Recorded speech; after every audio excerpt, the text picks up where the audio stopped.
Dieu de ma louange, sors de ton silence. La bouche de l'impie, la bouche du fourbe s'ouvre contre moi. Il parle de moi pour dire des mensonges. Il me cerne de propos haineux. Il m'attaque sans raison.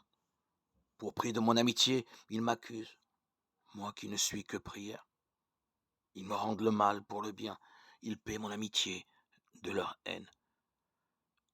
Chargeons un impie de l'attaquer, qu'un accusateur se tienne à sa droite, à son procès, qu'on le déclare impie, que sa prière soit comptée comme une faute, que les jours de sa vie soient écourtés, qu'un autre prenne sa charge, que ses fils deviennent orphelins, que sa femme soit veuve,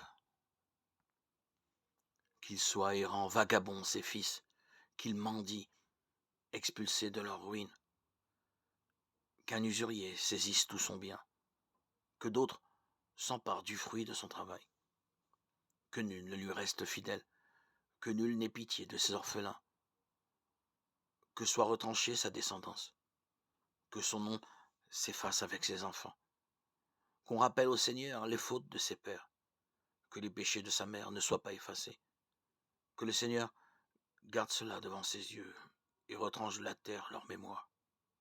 Ainsi, celui qui m'accuse oublie d'être fidèle. Il persécute un pauvre, un malheureux, un homme blessé à mort, puisqu'il aime la malédiction, qu'elle entre en lui. Il refuse la bénédiction, qu'elle s'éloigne de lui.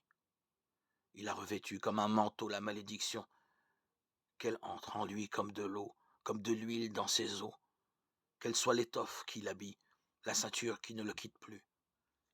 C'est ainsi que le Seigneur paiera mes accusateurs, ceux qui profèrent le mal contre moi.